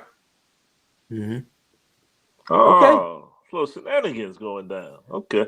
That's business, Will. That's business. Business. Yes, sir. Yes, sir. Yeah, that's business. Yes, sir. And at the time, U of H, they were at a much better position they are now. Yes. But U of H is right now a men's basketball school. Oh, by far. No question. They're have they announced they're planning on selling out Every game. Yeah, season tickets, 100% capacity. Yeah. And yeah, Ed Oliver, his first year at Houston was in 2016. I think that was coming off the heels of that. No, 2014 was when they beat FSU in Atlanta, right? Or the Peach Bowl, Right. or the 2014 season. So I'm a little confused with if that was in 2015. Well, it was around that time, and that was when they had like their best They were riding high. years. Certainly, Tom Herman, then Tom Herman took the money and went to Texas. Yeah. And here it is. After that Peach Bowl, Florida State hasn't been the same. Mm-hmm. Tom Herman went to Texas. He ain't been the same. UH football has not been the same. Houston was, I think, the year after they beat Florida State. That's when they beat Oklahoma to open the season. I think they were like number 3 in the country. Yep, and riding high, and then they were undefeated and laid an egg against. I can't remember if it was Navy or SMU or Memphis. It was one of those. One of those three. A team they had no business losing to. Mm-hmm. And then they struggled, and then they still ended up beating Lamar Jackson's Louisville Cardinals. team. Yep. Yeah. And then they followed up by losing to another team. I think I think they lost to SMU the first time, and then they beat Lamar Jackson's Cardinals, and then they lost to Navy. Or I know the big loss was to the Navy team because they had no business losing that game. They couldn't stop their triple option attack at all. That hasn't changed yet. Yeah. But the 2015 season, they went 13-1, and they won the Peach Bowl. That was Tom Herman's first year. Second year. You cover U of H. Oh, sorry. No, go ahead, Tamer. Go ahead. I was gonna say, just Andy. I know we're talking about the past, but you've been covering football and the practices and things. What do you see that will make U of H football a little different this year? Is it talent? Do you think third year is the charm for Dana Holgorsen? What do you think it will be? For Dana Holgerson's sake, I hope third year's the charm. I mean, there's not much you can say, especially. I guess you can discount last year as an aberration season, just the way everything ended up. Like they had their first month of the season postponed and canceled. They didn't play a game until October, and then once they finally did get their season started, I think they only played like 6 weeks before they had their own COVID issues. So I mean, their second year, that was a disaster in terms of just everything stopping and going and not knowing when to play. But yeah, I think a lot of the pressure's on Dana Holgorsen to, especially when you mentioned that conference schedule. I mean, at worst, they should be 3-1 with the loss coming to Texas Tech. They should beat Rice. They should beat Grambling. They should beat UConn. And then the American Athletic Conference, I mean, you got Cincinnati at the top. UCF always has a good program. Memphis is giving them struggles, and SMU. But, I mean, they should. A lot. They shouldn't. And here's the thing. They're competitive in most of those games. Like, at least their problem is they can't put together an entire game, especially towards the beginning of the season. That's something that's happened with Dana Holgorsen teams. And his first year here in 2019 was just both of his seasons have been weird because in 2019, De'Ara King just that was the year he redshirted and supposedly was going to come back 2020 and then decided to go to Miami. And then last year, COVID. Hopefully there's no distractions for Dana Holgorsen, but I think if they have another bad season, they should be in the hot seat. And I know they signed him to that huge contract, so who knows what happens if they have another bad season. How are you so certain that they will be Grambling? Grambling is a SWAC championship team. because that's why. Because UH is because Hell, UH they if should they struggle, FBS. and lose to Grambling, they need to fire Hoganson right after the game. Yeah, Just period. Point blank. I mean period. they need to clean out staff. Point blank. Period. You guys hold your thoughts. When that game happens, make sure I'm back on the show. Because if they lose, I just want to be able to say, I told y'all so. Because I have faith in Grambling. And Grambling has some good star players. And because it is the SWAC, yes, the American Athletic Conference, including U of H, should be able to beat Grambling. But you can never be too certain. So if Grambling wins that game, just make sure y'all invite me back. Oh, yeah, you can feel free to come back. But trust me, if that game is close, if that game less than 21, that will say a lot more about U of H than it does about Grambling. I mean, Chris, you can tell me about this. If Houston played Sam Houston State and they struggled against them, then Hogerson should be fired. Yeah. And let me say this. I'm showing my age. And if he's still tuned in, AKSV, the Wildcat, tuned in on YouTube, if there are times, I'll go back to Coach Yeoman, so I'm going back a long way. U of H football does not lose to Rice in football. Period. So if they struggle, lose to Rice, they need to go. Okay, I mean, this is where the program expectations. U of H does not lose to Rice in football. U of H doesn't lose to them in basketball. Those things have happened, and when they did, it was a bad year for U of H athletics. That's where the program is. Those things do not happen at U of H. Now, if they lose, I'm not saying they can't because I have no faith in Hogerson. None. Prove me wrong. They could lose to Rice. They could. But if they do, Dan needs to he needs to go. Period. He needs to go. We talking about non-conference, but it's conference games that matter. So they could go 4-0 in non-conference, but if they go 3-11 or 1-15 in conference, then he still needs to go. Oh no! If they, Andy, Tamer, President Couture said, folks, he has fired coaches to go 8-4, right? Yep. Okay. That's what they said after they fired Applewhite. I don't see them going 8-4 this year because the conference, they're not as good as other teams in conference. No. No, sir. Stick to your guns then. Will, outsider, Mr. Ohio. This is enlightening. I've heard they can be competitive. I like how he's just competitive. What? 8-4? What? Will you covering the Ohio State? Yeah, you don't understand. You're covering a national power. You can't relate to this mediocrity. You can't relate to this substandard garbage that we've been through for years. At all. I'm like 8-4. What is that? 8-4? What? What? Competitive? No. So yeah, they have. Listen, if we go, if Ohio State goes 10-2, it's a problem. We have a problem at 10-2. Which leads me to this, and your rival. Who? Michigan.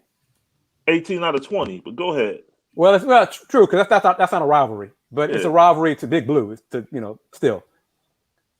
How long is Harbaugh going to be at Michigan? You know what? Here's the thing. He's there as long. Here's the thing. He's there until they can find another Michigan man because they are so pompous and arrogant. Only a Michigan man can lead Michigan. He was the last one because they went outside and got Rich Rodriguez.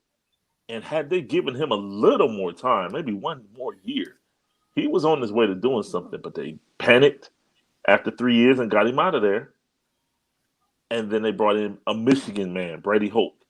And he couldn't get it done. So then at this time, Harbaugh, a Michigan man, and I'm like, this is year 7. He hasn't won, not only has he never won the Big Ten Conference, he hasn't won the Eastern Division of the Big Ten in 6 seasons. He's never beat Ohio State. He's never won a division. He's never appeared in the Big Ten championship game. But yet, he'll keep his job because there's not another Michigan man ready. Now, I will say this: they will write the check, and I've heard rumblings, and this is AAC related. They are, if he doesn't, when he doesn't beat Ohio State this year again, Luke Fickell is going to be number one on the list. Mm-hmm. Ohio State Buckeye. They got to come see us to right the ship. Now, and this is the thing about fans in all seriousness. People, I talked about this with a colleague, and you have people here about he's a Buckeye. He's a Buckeye. He can't do that. Listen, man, he's a Buckeye. Yes, he graduated from the Ohio State University, absolutely. But if Michigan writes the check, I'll be a Buckeye cashing checks in Ann Arbor. That's right. It's going clear. Yeah. So yeah, we got a question from Coach Jackson via YouTube. Jaden Jackson, defensive tackle, class of 23. Will he's in Alabama. Okay. Young man is 6'1", 285. Okay. Wow. 6'1", 285, and he's got a sophomore. He got an offer from Florida State and some big time schools. Mm-hmm. But I'll just say this: he's in Alabama. If Alabama wants him, he going to Alabama. Without question. Okay, so somebody to keep in mind, but that's a big young man. The 6'1", the 6'1" presents an issue for me. A defensive tackle, 6'1", at again, no disrespect, but at Ohio State, I don't see a 6'1" defensive tackle. I don't. He's barely a junior 6'3", though. Yeah. Yeah, now if he grows, if he gets to 6'4", 285, 6'4", 300, yeah, let's talk. But not to be snobbish, or pompous or arrogant, but 6'1", 285, that's not gonna cut it up here. He can push the pocket though. Will he should be able to collapse the pocket right from the inside? Possibly, yeah. I'm sure he could. Sure could. He's picking up interest from Texas A&M, Tennessee, Oklahoma. Looks like he got an offer from Michigan back in February. Great. So, yeah. Wow, my man plays baseball too. That's looks like. Okay. Or something like, ooh, boy. Hey, wish the young man well. Don't get me wrong. No disrespect. I don't, but I just Ohio State has a pro. No, I don't want to say they have a player, a look, a certain player that they're looking for. They have a template that they look. Yeah. Thank you. And that doesn't fit. And again, I wish the young man well. And I just find that balancing, they're college kids, they're high school kids, they're college kids. I don't mean to criticize or be critical. Sometimes I have to be. That's the nature of what we do. But yeah, I mean, he has a lot of schools after him. You said Tennessee, Oklahoma. I said instead of Alabama, Nick Saban,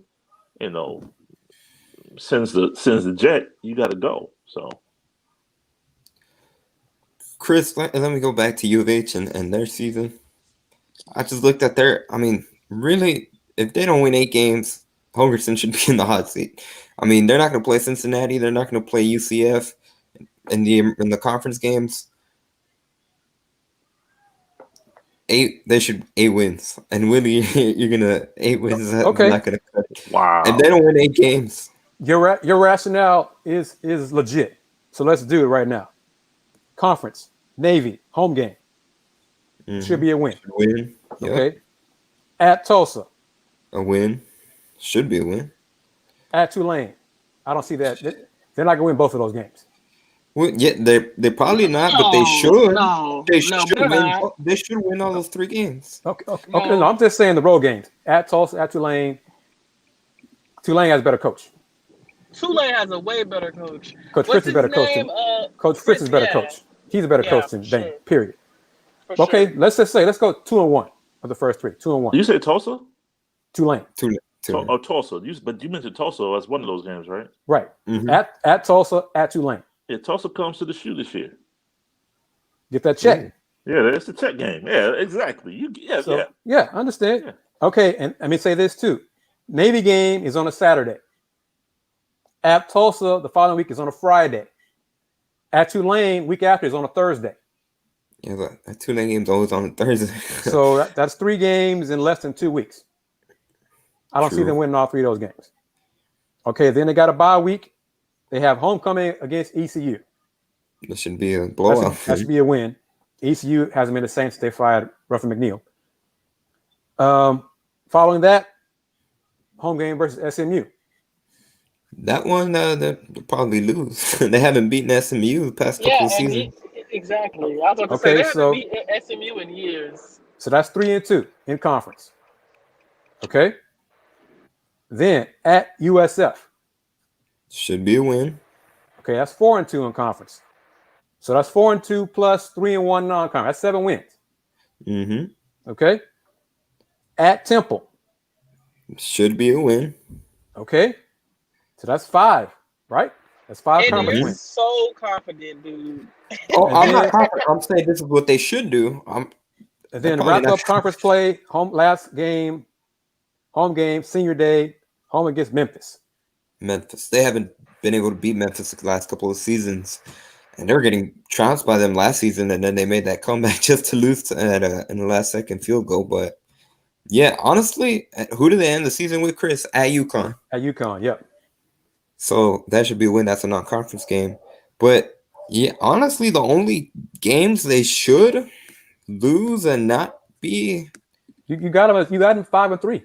critiqued. Yeah, I mean, SMU and Memphis should be the only games where they shouldn't win, or you could Okay. excuse them. And like you mentioned, that stretch where they played 3 games in the span of like a 2-week stretch or around that time. Right. Mm-hmm. I could see that playing a factor, but So you're looking at 5-3. You're leaning towards 6-2 in conference. yeah, I mean, those should be the only games they lose. SMU and Memphis. And Memphis. Okay. Mhm. So 6-2 conference, 3-1 non-conference. That's 9 wins. That's 9 wins. Be the weakest 9 wins in a while.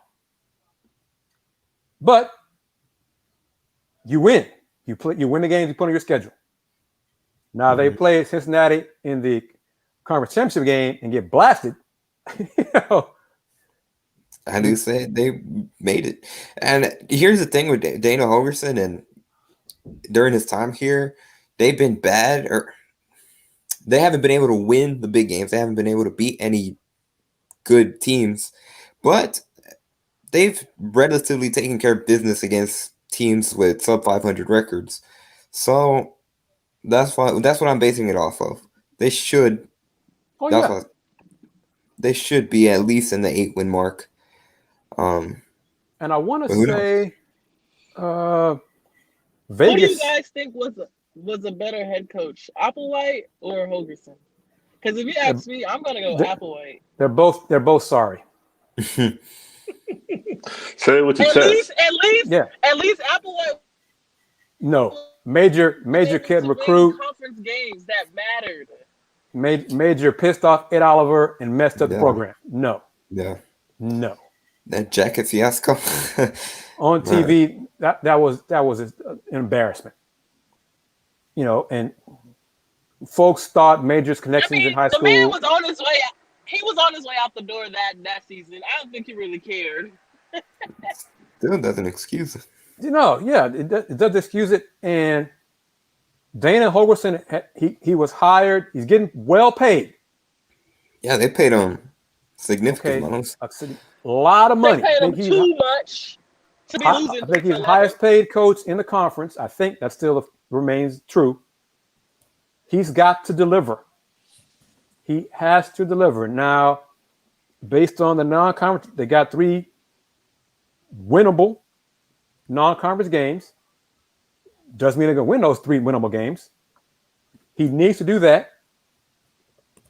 He has a chance at least 5 winnable conference games, so he could get those 8 wins, which Will laughs at. But when you struggle here in H-Town, you get it where you can.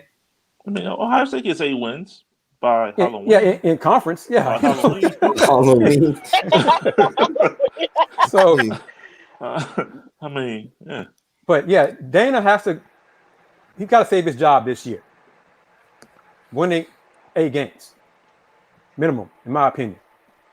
Oh, and to that point, Chris, we talked about Tulsa. Ohio State's writing a check for $1.1 million to Tulsa to come in here on September 18th. Yeah. And see, U of H, I think, is writing a check to play UConn. I think, because UConn is, they don't have a conference. They're independent. Yeah. Why in the hell U of H is doing that at UConn in November? Ooh. Why? Yeah, Why? that's the last game of the season. Last game of the season. Why are you doing that? And 11 in the morning. And you better win. Kickoff. Yeah. At 11 a.m. kickoff. 11 a.m. kickoff on CBS Sports Networks. Maybe CBS, the money they're getting from CBS Sports Network will help foot the bill for UConn. But when I saw that, when I was announced, I was like, why? That to me is you're trying to win a game. You're trying to pad your stats. Mm-hmm. Yeah. So, but okay. If they win, Mr. Will looks so bored. We should change the subject. No. He's still on 8 and 4. Chris, I want to go. They're paying him 20. They gave him a $20 million contract, 5 years. So he's getting paid $4 million each season. And for the first 2 years, they haven't won more than 4 games. Yeah.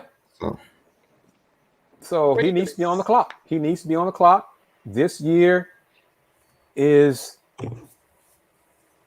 the seat should be warm and needs to heat up. But based on that schedule, he's got some games that he can get 8 wins. If he doesn't get 8 wins out of this schedule, he needs to be gone. He needs to be gone. All right, one at a time. Let's start with Tamer, big time Peacock star, soon to be. How can folks find you on the internet? And we'll close it out one by one.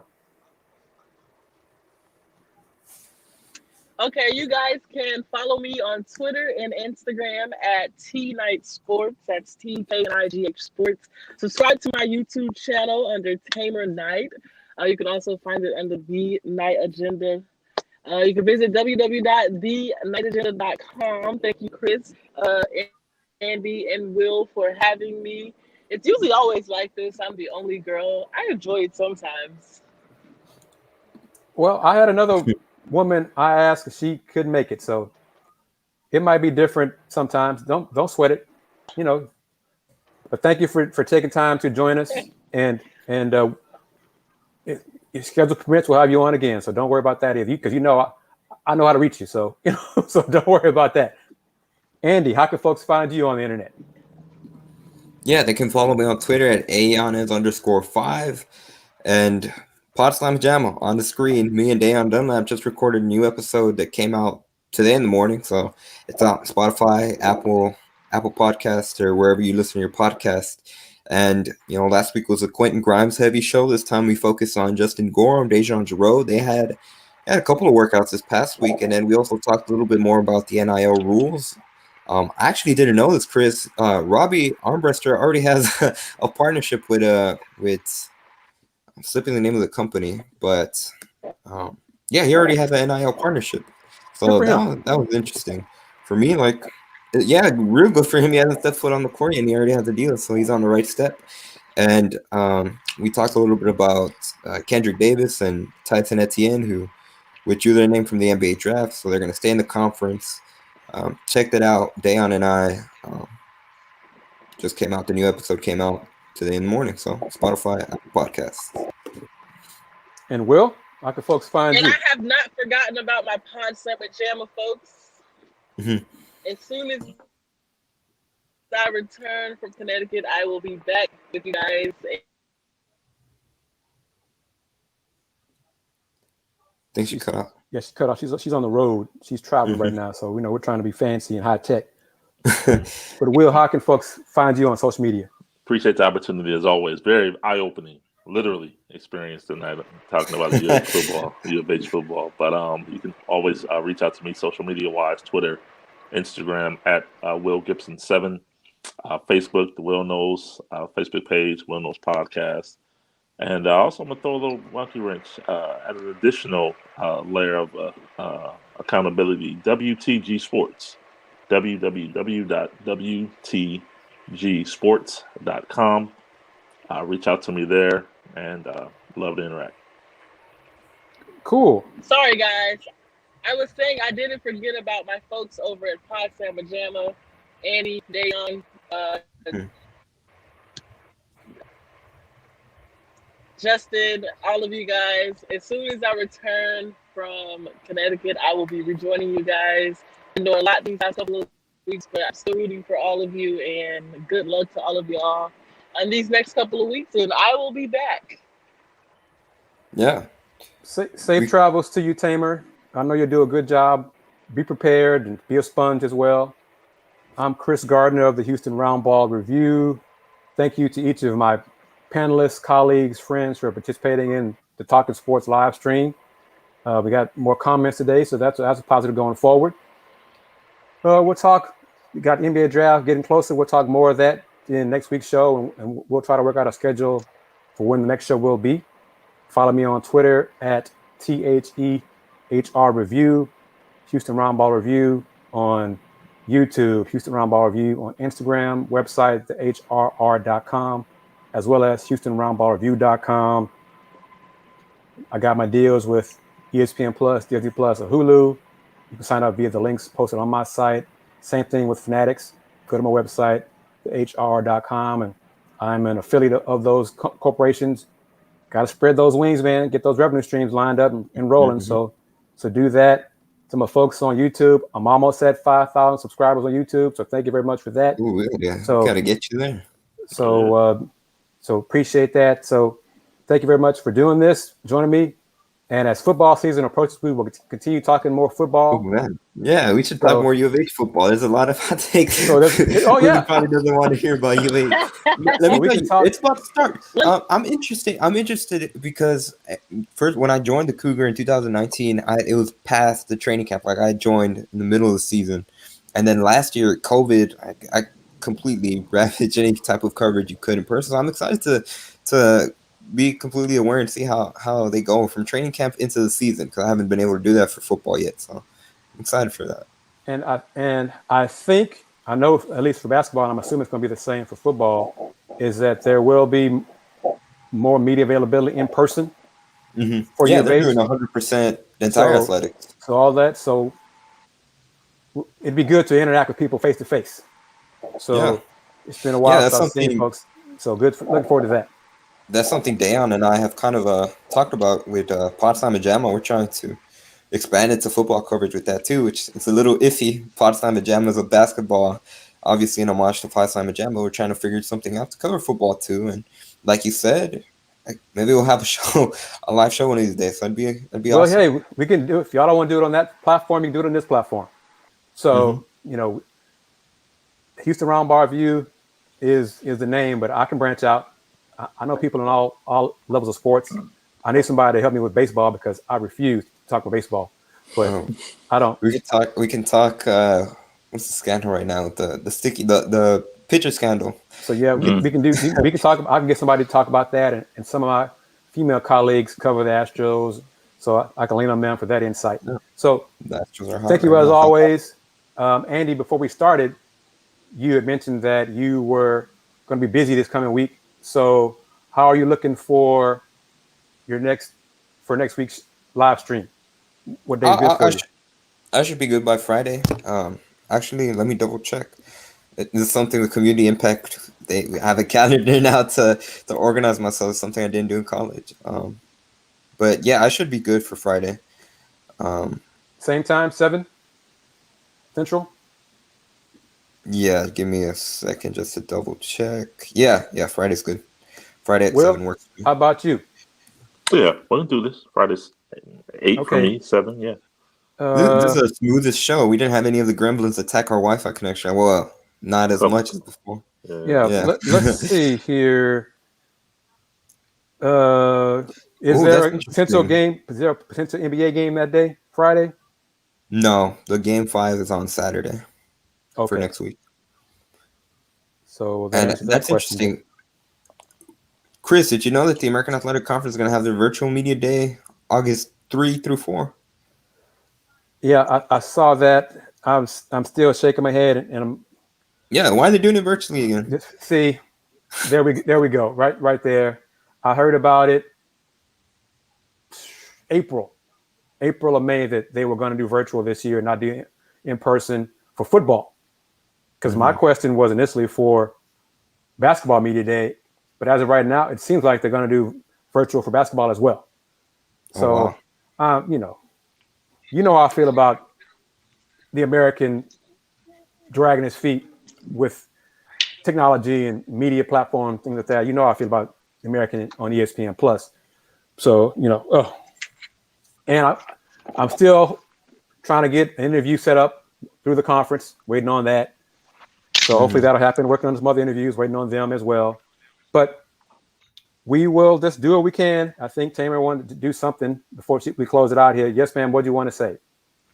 Oh, I just wanted to get you guys' pick for Game 3 on Sunday. You got Suns or Milwaukee? Bucks win. Bucks win by 10. Yeah, if there's one for them to win, it's tomorrow or Sunday rather. So yeah, the Bucks. Yeah, I agree with both of y'all. Bucks, and I think they'll win by double digits. Tamer? Yeah, I got the Bucks winning Game 3. I mean, I want them to win Game 3. I don't want it to be a sweep, but if it happens, it happens. But I'm picking Bucks. All right. So we got all four of us picking the Bucks. So that's probably not a good thing. But anyway. All right. This was fun. Thank you very much. Will, you learned something about U of H football? I did. So it's a different world, Will. Y'all in the Ivy Tower there in the Big Ten and the Ohio State. Folks like us here in Houston trying to get crumbs.